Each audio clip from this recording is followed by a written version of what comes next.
In light of the rainfalls and strong winds typical of the rainy season, the authorities of the department offer safety recommendations for the entire island community. At the beginning of the rainy season in the country, the IDEAM announced an increase of rainfall over the archipelago. For this reason, the departmental government, through the National Unit of Risk Disaster Management, invites the community of the department to take preventive measures in view of the rainy season and hurricane that begin on June 1st. That maybe these 3 days we want to receive a little bit of heavy shower. So the idea is that we prepare ourselves, our rooftop, clean up all the strands them, don't throw garbage on the street. That maybe that can possibly stop the water from flow the right way. So on to be pending, we here are working for our community, and we will be sending out information through the President's office, actualizing what is taking place in the department. In view of the strong winds and high waves that the rainy season brings with it, the Harbor Master's Office also provides recommendations. Hemos visto un incremento en los vientos y en las olas. We have seen an increase in the winds and waves, a normal phenomenon for the season. On June 1st, we start with the hurricane season. Likewise, the interaction in the convergence zone of the tropical and the waves from the east are normal for the season. It starts to increase winds, rainfall, and the height of the wave. As for the fishermen, the people who go out, be very attentive to the calls or reports that we make as harbor master, taking into account the Oceanographic and Hydrographic Research Center of the Caribbean to give a safety report to the inhabitants of the island. At the moment, we have not had any alert of a tropical cyclone of pressure. As for the different activity of navigation that we can realize out of the island inside the bay, to follow the different alerts of flags that we have to be able to take shore activity. As for the nautical part, it is to emphasize that in the daily report, the restriction of the Harbor's office, it established as yellow alert the zone of Johnny Key and Hines Key, red alert the activities on the east-southwest and the south-southwest key.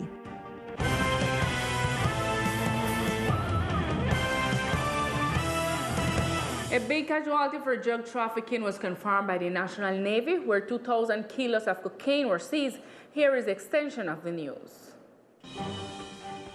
2 tons of cocaine were seized in the early hours of the morning by the National Navy, 75 miles off the islands of San Andres. SECIP Commander Hernando Mates Daher narrated the facts.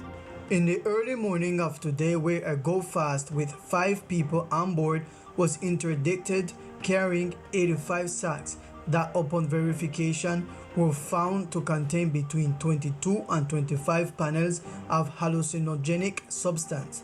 Its pH test proved that it was cocaine hydrochloride. A total of 2,000 kilograms were found, this being the largest seizure made on the island of San Andres. Also, the SECIP commander explained the intelligence follow-up given to the vessel that was carrying the narcotics. We know that this vessel sailed from the Gulf of Urabá, where it was tracked with the support of the North American Maritime Patrol plane, which gave us the information and allowed us to take out 2 interceptor boats and achieve the interdiction of 70 nautical miles from the island. On the other hand, the commander indicated that some of the 5 persons that were captured had a history of drug trafficking. The captured personnel were found with a 9mm pistol-type weapon, and some of them already had a history of drug trafficking. Even one of them appears with a history of having been captured and having escaped from the place of confinement. Intelligence information indicates that the drugs belong to the Clan del Golfo, with approximate cost in the United States of $66 million, which indicates a great achievement for the armed force. And a new capture was made in San Andres, where several grams of marijuana were seized at the Gustavo Rojas Pinilla airport. Here is more information. A 90-year-old woman was captured at the Gustavo Rojas Pinilla International Airport after the National Police found 616 grams of marijuana in her possession. The woman coming from Medellin was intercepted by the authorities, who checked her belongings due to her suspicious attitude, and found in her possession a cylindrical object wrapped in black tape containing the narcotic, which was seized. The young woman will be responsible for the crime of trafficking, manufacture, or possession of narcotics before the Attorney General's office, where in the next few hours she will be presented before a judge for her prosecution and indictment. And in other news, Teleislas News heard the opportunity to speak with several members of the Congress of the Republic in order to know their opinion on how the reconstruction is progressing in Old Providence. They told us their concerns.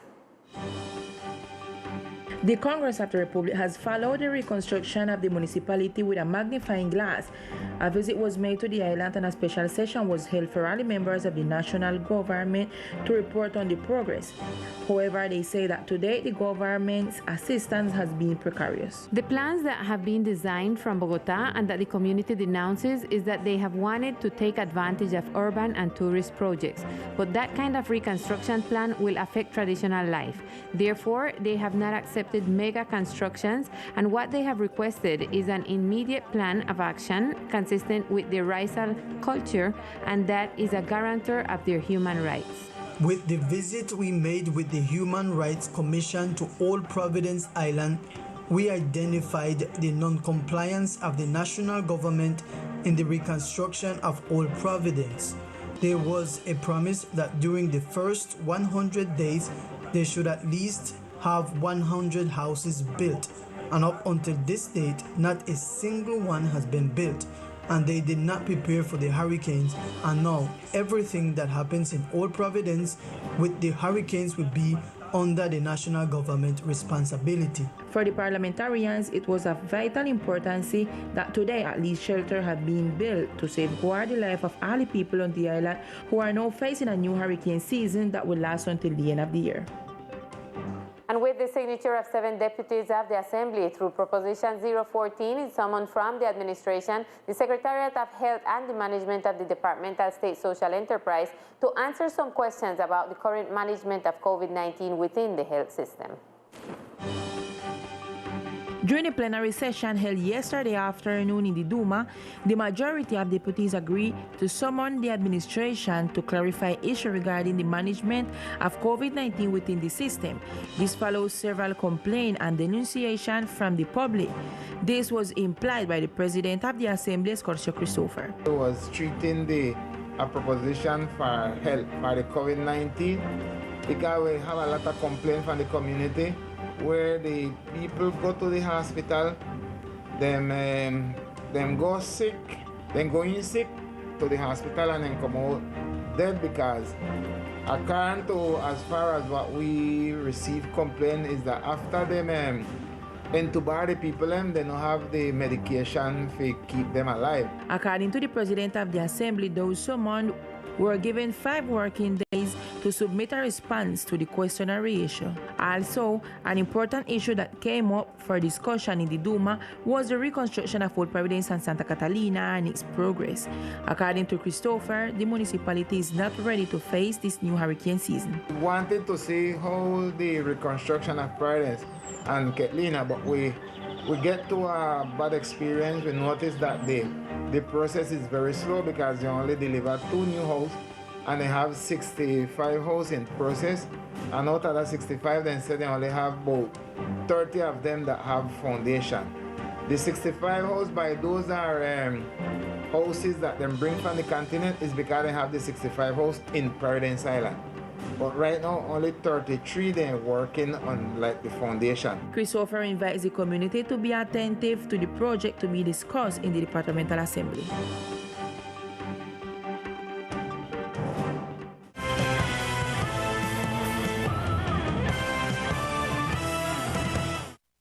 And with the arrival of the rainy season, some people from Old Providence expressed on Facebook their dissatisfaction with the reconstruction process. Once again, several residents of Old Providence presented their case on Facebook concerning how they are coping with the arrival of rains and winds, living in tents or what was left of their homes. Some of them showed images of how they have been taking out the water from the place where they are currently living. Yeah, it's time enough now for somebody to get hand into this business because it's too much sufferment and punishment these Providence people is going on through. There's a lot of things that is going on that is not right. Somebody has to talk about it. Can't run the whole island. You know, we see the house in here, the front of the road where done fix. It's trying to think one size up to see it. But go down here, bush them in the cut road. The poor people them. Some of them that even got a wheelchair to sit down in where they want to foot. Todo tengo que tenerlo alzado porque se está metiendo el agua. I have to have everything raised because the water is coming in. Only God knows what we are going through. All the water is coming in. Enough is enough. Enough. We are human beings and we feel. Other images show that it's raining inside what was left behind for their housing. These are houses that have not yet been intervened and they became swimming pools. Finally, even the module-type tents that were donated to senior citizens are being affected by the rains. Every time it rains, the carpet flood, the water coming through under the bottom. And well, now everybody know from the hours where the rain Providence and things like that. And she's flooding. How long them promise her say then come move the carpet, and this is the moment when none help can come for her. And during the morning hours, the second round of talks and dialogue with the Federation of Fishermen of Old Providence began. Despite the non-attendance of several key ministries to address some of the issues proposed by the fishermen, today the roundtable of consultation and dialogue in the Camp for Dignity was held. Congresswoman Elizabeth J. Pang was once again supporting this process. We need to solve the fishermen's problems. They have made a proposal to finance their fishing fleet. UNAP is taking some proposals with them, but the idea is that we can continue with this joint work. The next meeting should be one with all the people that have to do with the reconstruction of Old Providence. UNAP made some commitments and ratified others. I have an additional request for the rescue of the strategic fleet that cost 5,200 million pesos, 4 large vessels, and also to continue with all the recovery of the industry.